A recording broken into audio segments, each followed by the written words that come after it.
Alrighty, so I'm pleased and honored to welcome to Breaking the Huddle with Big Red, former Cambridge Lion, Laurier Golden Hawk, and current linebacker for the Montreal Alouettes, Chris Ackie. Chris, welcome and thank you for being here. I'm excited to chat with you today.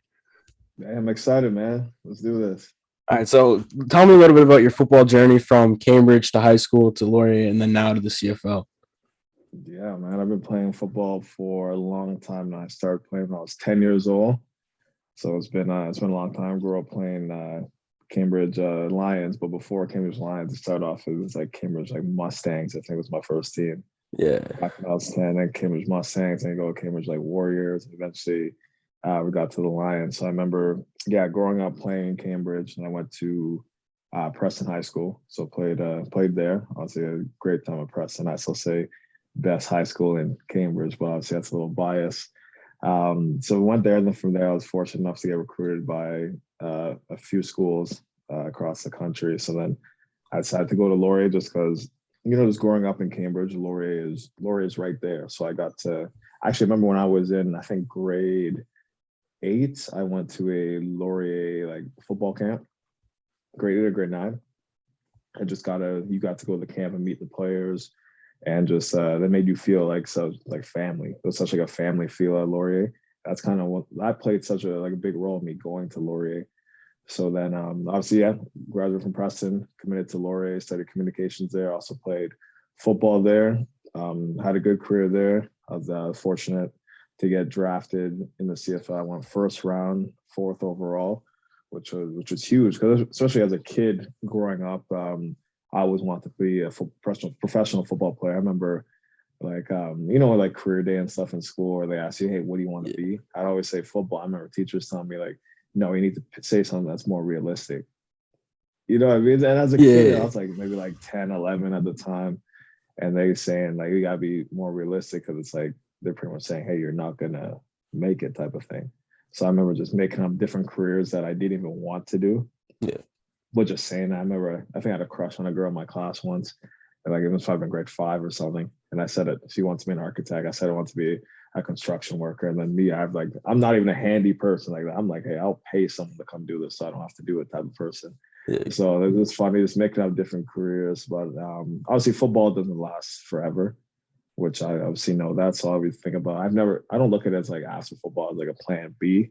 It's more like okay, it's still plan A because I know I'm not going to play football forever. But I'm so fortunate to be playing. I'm going to my 8th year in Montreal. They say the average career is 2-3. So like I said, I'm very fortunate to still be at it and still be playing at a high level. But yeah, that's kind of a bit about my career. Went to Montreal, been in Montreal since 2015, and yeah, I was part of the Alouettes. I kind of love my time in the CFL. You get to meet people all over the globe, really. So it's been really cool. yeah. So you talked about going fourth overall. So I want to know kind of what the draft process was kind of like. What were kind of the questions they asked you in some of the interviews, and like, were there teams that you knew you were going to go to, or were there some teams where you're like, no, I'm not sure if I'm going to go there? And were the Alouettes one of those teams? It's so the draft process. It's interesting, man. Like it's funny looking back. It's actually hilarious the draft process because it's like you're really stressed out for like the CFL Combine weekend. It's like a three day, I think 3-day weekend, and it's just testing and interviews. So I remember the first day you got there, you'd have like a lineup of interviews. I was lucky that every team wanted to interview me. So it's a lot. You're lucky every team has interest in you, but then you're unlucky because you got grilled with questions on like just random stuff. They'll pull up some of your gameplay from university. It could be a bad play. Hey, talk me through this play. What happened? Then you have to explain it. Or I remember one time I was doing an interview I think I was doing an interview with the Argos, and then they asked me, they told me three different type of plays at the beginning of the interview. Then we go through the whole interview and asked her like, okay, tell us what those plays were. Yeah, So they just want to make sure like, hey, how can you retain information? And then they ask you like about your family. They ask you like, hey, do you drink? Do you do drugs? They ask you a bunch of questions because it's like they want to get to know who they're bringing into their organization. So they want to go through their vetting process. They've watched film on you for years. They have a book of things you do well. They have a book of things you don't do well. They have a book of things they want you to improve on. So they have a list of stuff that they go through. So in the interview process, it's like Imagine you're sitting there and then there's 12 front office staff like around you. There's like the GM, there's the assistant GM, there's maybe the president might be in the room too. And then it's like there's maybe 12, maybe 10 other staff members that are just there. Everyone just asking you questions. And you're just like in the middle, imagine like a semicircle. And you're just there and everyone's just like question, question, question. So it's like it's a fun process, but it's a stressful process. I remember after that weekend, I couldn't wait to just like get back to Waterloo and just have a drink with the guys and everything. Just for such a stressful weekend, and the testing part's stressful too because you practice for months on drills to have one opportunity to do it, and if you slip, then it's done. Then you might not even run your best time because its field condition might be a little differently. Then saying that's big difference from the CFL combat to NFL. Like in CFL, we do one-on-ones. So we really do like practical things to make sure, hey, are you more than just someone who can run fast and jump high? Yeah. So to make sure, let's do one-on-one to see how well you cover, see how well you pass rush, see how well you block. So it's one of the things that you really get put on the spot against some of the other best players in the country. So it's really the cream of the crop really like you rise to the top. Yeah, and so I know from the combine when you were there, you did also defensive back work and linebacker work, so that added a bit more stress. So what was that kind of like from both sides?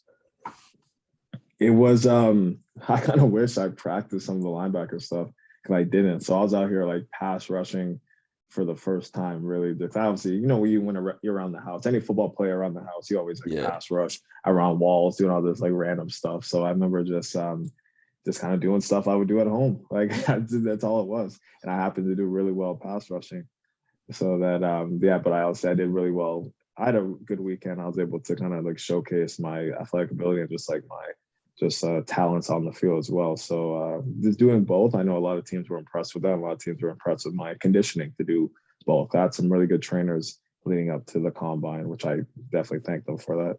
Awesome. And I know you played defensive back at Laurier and then you transitioned into linebacker. Was it an easier transition knowing you did those drills at the combine to going into the league? Yes, I didn't transition to linebacker right away. I didn't transition until my fourth year in the CFL. Yeah. So basically, my third year, I was starting at safety for Montreal there, and then in different formations. When we were in the 3-4, I'd come down and play linebacker, and I'd be like the coverage linebacker. When we're in the 4-3, I'd be back at safety. Yeah. So I remember that year I tore my tricep after 6-7 games. So I had to miss the rest of the season. But I would do really good. I would do really well when I would be in the 3-4 and coming out as the extra linebacker. So that off season, when I was negotiating my new contract in Montreal, they said they want to move me to linebacker full time. So they think they can get more out of me being closer to the ball. So I made that transition. And I'm lucky I had like good guys around me at the time. I played with like one of my friends, Wamba, who was a good friend and a good person in my life. So played with him right beside me. So that linebacker transition was it's different. It's a lot at first because you got to know at DB, you just got to know what's happening in front of you. Yeah. So I need to know what the linebackers are doing, and then that's it. I don't really have to care about the D line, the run game. It's like I'm a late fill in the run game. Whereas on linebacker, I need to know what's happening in front of me, and I need to know what's happening behind me, and I got to get guys lined up in the right spot because D linemen, like, I don't want to disrespect them. They're crazy good athletes, but they don't want to listen. They just want to go straight. They just want to go straight. They want to go, hey, I'm just pass rushing. Yeah. You know what I mean? So it's kind of like getting them right and make sure they're in the right position and learning different fronts. I never had to focus on front until I played safety. Yeah. I didn't have to know over front, under front, like even. I didn't have to worry about that stuff. So it was a lot of learning at first, but I was able to have a good season. I think my first year at linebacker, I think I finished 5th in the league in tackles. So it was one of those things. I was tackled. I had 2 interceptions or 1 interception, 2 interceptions, something like that. I had a sack. So like things were like, it was a tough transition, but it went well for me because I was just like, I was closer to the ball. I was just a better football player. All right. And going off that, like, so what gets you more excited, getting an interception or getting a sack? Oh man. Both. I think they're equal to me. They're really equal to me. Yeah, I think because I grew up playing DB for so long that every DB wants to get an interception. And then now I'm just like in linebacker role, I'm getting sacks and stuff. So I feel it's like it's equally as exciting. But Yeah. I feel the best thing, no matter what, I put this above everything, a interception for a touchdown. Yeah, I I think think so. that is above any sack. Yeah. Even if it's a sack, scoop and score, I still like it. Interception for a touchdown. I think that's like number one for me. And I know in 2015 as well, you participated in the Giants mini camp. So what was that process like? I don't know how long you were there, but how was that like? And what was that kind of like? And as well as I know your linebacker coach now for the Alouettes was also at that camp. So do you ever Yeah, talk to him about that? Do you ever talk to him about that and connect on that? So let me yeah. know. We joke around because Byron and I we were drafted in the same year. So it's funny now that he's my coach in Montreal. He's a fantastic coach, really knowledgeable about defense and just about football in general. But yeah, that Giants experience, I was just there for rookie mini camp, and it was a good experience. I'd say like I guess growing up in Canada, we see guys in the States and we just automatically think they're way above us. Like they're running all these crazy times, they're super strong and everything. But being at a Giants camp, I didn't feel out of place at all athletically. Yeah. The biggest adjustment for me was learning the playbook in such a short amount of time. Yeah. I remember day one, the defense coordinator comes to me, gives me some big playbook, maybe like 200 pages. He's like, I need you to know this and all the checks by tomorrow morning. And Wow. it gives it to me at like 6 p.m. Wow. And like tomorrow morning, I need to know all this stuff. So, I was playing strong safety over there, strong Yeah. safety and free safety. So I had to make the checks for the defense. Like if they give me a new formation, I have to call something to the corner and give the linebacker a different check.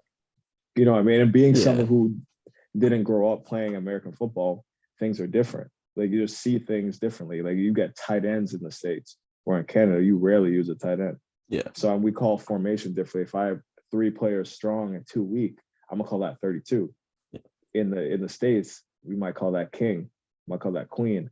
So Yeah. it's there. You just it's a different terminology. But athletically, things were fine. Like I didn't feel out of place. One-on-ones were actually easier. So I went from covering receivers to covering tight ends. Oh, So yeah. that one-on-ones were like a lot easier. I don't think I lost the rep in one-on-ones. Also you've traveled around to different teams. So you started with Montreal, I believe, and then you went to Ottawa. So what was Ottawa like playing on that Grey Cup team? Because I know you joined late in the season. So how was that season like? And what's one of the big Grey Cup memories that you remember? Kind of, even though you lost. Yeah, even though I lost, way to throw that in there, Logan. So even Sorry though I about that. lost, but no, it was different. I don't think it was like a real experience. I'd say someone who was with the team the entire year because I was traded to Montreal. I was traded to Ottawa like with maybe 3 games left in the regular season. Like it was a rental trade. It was because Montreal, like we were in last place. I was having a good season. I was in the last year of my contract. I had a bunch of NFL teams calling me. So the GM called me up. He's like, hey, I got a bunch of teams after you at the deadline. Where do you want to go? Yeah. So he asked me where I want to go. So I'm like, at first you're shocked. You're like, what? Like, I don't want to go anywhere. I want to stay here. Even though we're in Yeah. last place, these are my guys. I've been here all season. I don't want to leave. So then I'm like, yeah, that's okay. Where do you want to go? I'm like, who's giving you the best deal? He's like, Ottawa. Ottawa was in first place in the division. Yeah, send me to Ottawa. Of course. Yeah. Let me go to playoffs for the short side of my career. So going to Ottawa, think of it as like going to a new high school in June. Yeah. It's like they already have prom. They're gonna graduate in a month. Everyone will be nice to you, but it's like you still feel like the odd one out. Yeah. You don't feel that family feel because they've all been together since training camp in May. I showed up mid-October Yeah. and I'm here to take someone's spot. So it's one of the things that's like they know why I'm here. Yeah. They're gonna be nice to me, but it's still not, you still don't get that same like family feel that I had in Montreal since I've known some of those guys for years, or spent months and months with those guys, just kind of just like building rapport and just building a friendship with them. So it was different that way, but overall everyone was nice. The facility there is amazing. The playoff run, we were a good team. The Grey Cup was a fantastic experience. I mean, I think we're in Edmonton, maybe 60,000 people. Yeah. We're in that crowd. The field was super slippery. We ended up losing to Calgary. One of my good friends I was drafted my year, Essay, he was on that Calgary team. So yeah, obviously like I would have loved to win, but like at least like one of my good friends was able to win a Grey Cup there. That's awesome. And was because of those relationships you did have in Montreal, did it make it a little bit easier to re-sign with them this offseason and kind of come back and be able to run it back possibly with them? Oh, like this off season? Yeah. Yeah. So actually, I wasn't even a free agent. It's one of those things. I still had another year on my contract, but we kind of just both like Montreal and like my agent and myself, we approached the situation as in like I want to be in Montreal long term. They want me there long term. Let's just sign an extension now. Awesome. So instead of me going into free agency the following year, let's say, okay, just sign an extension now. We want you around. We see you in the future plans. Let's just get this done now. Awesome. And so, like, what are your kind of personal goals for next year? Like, any stat wise, or like, and I know team wise, you guys obviously want to win the Grey Cup, but like, what are some things you want to improve on from last year to this year? I think just continue to be a vocal leader on defense. Because at this point in my career, it's like I'm starting to be the old guy now than before. I remember before I've always just been like, okay, the young guy, then like the medium guy. Now it's like, hey, I'm the vet. So just continue to be a vocal leader on the defense. Continue to improve my game. Obviously, I can always get better at things. I watch film during the off season, just kind of critiquing myself and watching other people play. Just things I can pick up and how I can make my game a little better. Just become more knowledgeable about football and about how offenses work. I'd say stat wise, I always want to do better than the previous season. So I had 6 sacks, so let's make it 7. I had 2 interceptions, let's make it like more than 2. So that's I think those are things I want to do. I obviously want to lead my team in tackles once again. So that's something like I hope to do as well. But at the end of the day, it's just like don't put too much pressure on it. Just go out there and play football, and like the stats will come as long as we're winning games and making that Grey Cup push. That's all I'm really happy about. End of the day. Yeah. And so growing up, like, was there one player that you tried to model your game after? Like, whether, because I know you played running back as well in high school. So were there running backs you tried to look up to, or were there defensive backs? Or who were the guys that you kind of looked up to as football players? Yeah, I have a few favorite players. I say why I wear 21 is because of LaDainian Tomlinson. Yeah. Like, I was a big fan of his growing up. He was my favorite player in the NFL for years. I'm also a big Champ Bailey fan. So he was like my defensive guy. So I always like watch their film and try to like mimic what they do. So I say those would be like my 2 like favorite players growing up. Awesome. And so, like, what are some of the cool stories you have from playing in the CFL? So, like, anything from locker rooms to like anything overall in the CFL. Cool story. I've played with a lot of a lot of funny guys, a lot of cool guys, a lot of interesting guys. I've played with Johnny Manziel, Josh Freeman. Played against some other guys like I don't know. I've played against so many guys like it's just kind of like it's just normal now, like Vince Young, like guys like that. So I had like funny stories. Like I don't know. I feel some stuff you got to keep in house. Yeah, true. So I can't be exposed and everything. But Yeah. no, there's definitely it's like top of my head, I can't really think of any, but there's definitely some interesting guys you meet because like Canadian football, you get a lot of guys who are from the States. Yeah. So you got people who come from all different walks of life. So you got a lot of interesting stories, just like how they grew up or like stuff going on in their lives. So same as the guys in Canada as well, but it just you get so many different personalities. So it's never a dull moment in a football locker room. I'll say that. Yeah. And so, like, what was playing with Johnny Manziel like? So, what kind of person was he? Was he a good teammate? Was he not a good teammate? Like, I know a lot of the stories, but I think I know from listening to a lot of stuff, he seems like a guy who's not really understood too much. But what was your perspective on him? I think the media portrays him in a different light than how he really is. Yeah. I think like for me, like I like Johnny. Like Yeah. we live down the street from each other in Montreal, so like we talk. Like he was a super nice guy. He kind of like told me like about his life and how he grew up and everything. So I'd say he's definitely misunderstood. At the end of the day, I think he's good people. And why he didn't succeed in the in the CFL is just because he took it for granted. I think he thought he was going to come in here and just be the man, like do what he did in college, do a thing for a season, go back to the NFL. And they realized like I think the CFL humbles a lot of American players just because they think, okay, we're going to come to Canada, ball out, go back to the States in a year. It's like, no, you know how many guys in the CFL who can easily be in the NFL? It's a lot. Guys go back and forth every year. Yeah. We'll have guys in the CFL that have been and you end up be 5-year vets in the NFL. And it's like, sometimes they get phased out.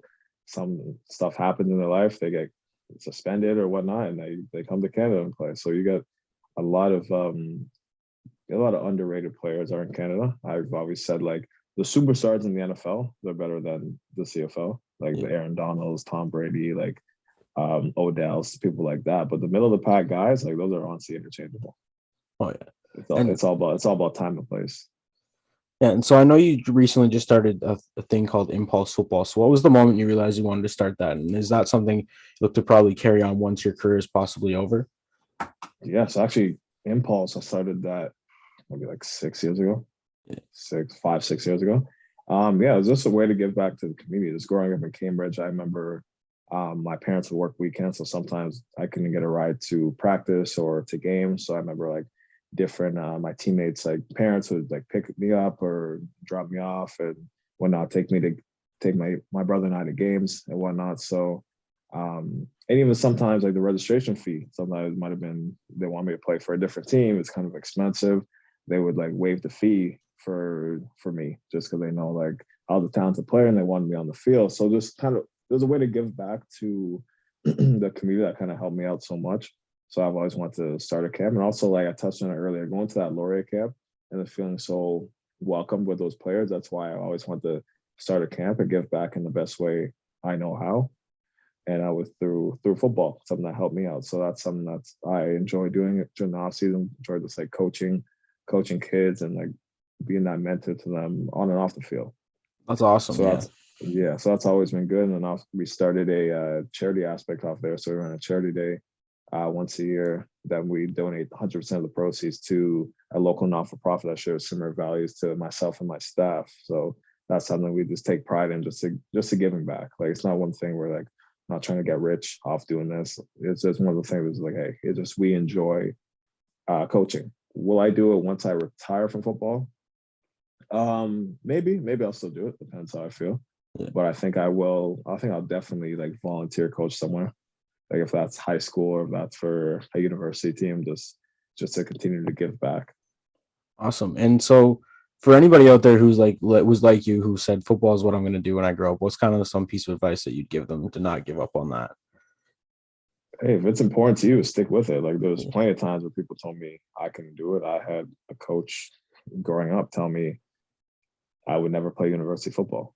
He said I wouldn't even make my high school team. Yeah. One of those things. So it's like, if you just enjoy proving people wrong, like stick with it until you don't want to anymore. Like don't let anyone tell you to quit on something that you truly love, no matter what you're doing in life. If you believe in this, like you could definitely give it your all. Then because at the end of the day, you got to be able to look yourself in the mirror and be like, hey, did I go give 100% effort into this?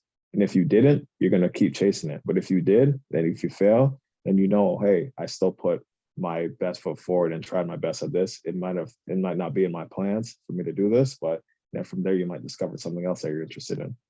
Awesome. And so I got one more question for you, but it's non-football related. So what's that one song that you play on game day that gets you like right in the mood for the game? Oh man, the one song, honestly, before I've been doing this for years since Laurier times. Before the last song I listened to before I step on the field would probably be Finito, Chief Keef. That is my song. I've been bumping that for years. That's my song I listened to before. The last song I played before I head to the field. And do you have like any like rituals you got to do before the game? Like you can only wear a certain pair of socks or anything like that? Yeah, I'm actually weird like that. I will. I have like my game day underwear. Yeah. Only for game day. It's my game day underwear. Only for game day. What else to do? I have a ritual like before the night before is like when it starts. I always order food from the same Caribbean restaurant in Montreal. I always order food from there. I always drink a beer the night before the game. I'm not promoting that, but it's like something I do. Just always drink a beer. How I got to that was one of those things because it's like you work hard all week. Yeah. Why not just like the day before you gotta go showcase your talent to go out there to war for a whole hour.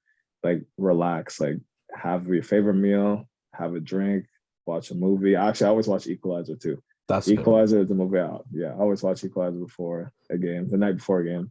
And that's the day of the game, it's like I have like routine of eating. like when I have scheduled eating times. So it's like if the game's at 7 o'clock, like say I reverse timeline it, I'll be okay, 8 a.m. I'm eating breakfast. 12, I'm eating something else. I'm eating a snack.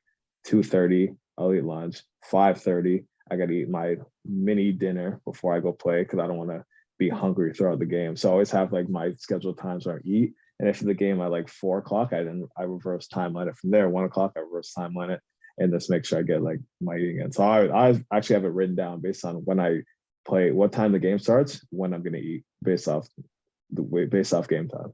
So That's that's like awesome. my rituals that I do. Like some guys just show up and play. For me, it's like I've always been pretty like structured that way. What's like the wackiest thing that you've heard someone do? Like you don't have to name the player, but like what's the wackiest thing you've heard? This one guy used to get other players to break in his cleats for him before games. Like Really? say guys that were on practice roster, he'd give them their cleats. Hey, I need you to run around these for 20 minutes for me. And they would do it for him too, Yeah. just to break in his cleats. What else? I seen guys, I don't know. I've seen some like weird stuff, but it's one of those things. What else have I seen? I just think about it. What have I seen? Um, I don't know. I've seen some odd stuff. It'll come to me eventually, but I've seen some like some different stuff. Like some guys, oh yeah, some guys don't go out and warm up.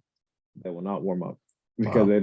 it's part of the routine. They just think I don't need to warm up. I'm just gonna sit here in the locker room and just sit here. There are guys who, oh man, what have I seen guys do? I've been playing for years. I've seen like a lot of like random stuff. Yeah. The guys I need to hit the hot tub before the game. That's not weird, but guys hit the hot tub, or guys need to shower just before they go out, or go out for warm up, come back in. They have to shower Yeah. before they go play. I don't know. People do some weird stuff, but to me, it's like, hey, whatever helps you play at your best, go ahead and do that. Yeah, exactly. And also one more, I guess got one more. But who gets the ox in the Alouettes locker room on game day? Like who It's plays with? usually the DBs have it. The Yeah. DBs always have the ox. Yeah, I don't know Yeah. how they always get it, but it's always that. And what's like a consistent song that they play? Like I know a lot of locker rooms have like that one song that you go out to. So what is the one in your guys's? Mm, it's no, I wouldn't say we have like a song that we go out to, but it's like they're playing their stuff. They're playing their Young Dolph. So playing like well, some Money Man, NBA Young Boy. They're playing some Chief too. So it's a party in the locker room before. Oh yeah. But we have one thing we do. Like smelling salts. Yeah. Yeah. So in Montreal, we always have like we call them the poppers. So like before, we'll have like a countdown, like 1, 2, 3 poppers. Everyone just yells poppers, and if you want it or not, some guys smell them, some guys don't. Yeah. But usually some guys put like 5 into a water bottle, shake it up, and just boom, just to Yeah. get going for the game. So it's like funny stuff that guys do. That's exciting. That's awesome. And have you picked up any French since being in Quebec and Montreal? Like, how good's your Honestly, my French? French was probably better in high school Really? than it is now because I don't have to use it. Like Yeah. downtown, I live downtown Montreal, so it's like um I don't know, I never have to use it there. It's pretty English. Like if I leave, I can speak French if I want to. Like they'll greet you, say I go to a restaurant, they'll say Yeah. bonjour, they'll say hi. So if I want to speak French, I just keep going and speak French. Yeah. If I want to speak English, I speak English. So sometimes I might speak French and I'll get to the point of the conversation where I'm like, okay, I don't know what you just said, and I'll just switch back to English. So it depends how far you want to take it. But my French definitely should be better. But I don't know, it's okay. I get by. Awesome. So thank you so much for taking the time with me, Chris. I appreciate it. I'm excited to see you in action next season. I'll definitely see if I can get down to Montreal and watch you play because I'm excited to see you play because you're gonna kill it. I know you are. I appreciate that, Logan. Anytime.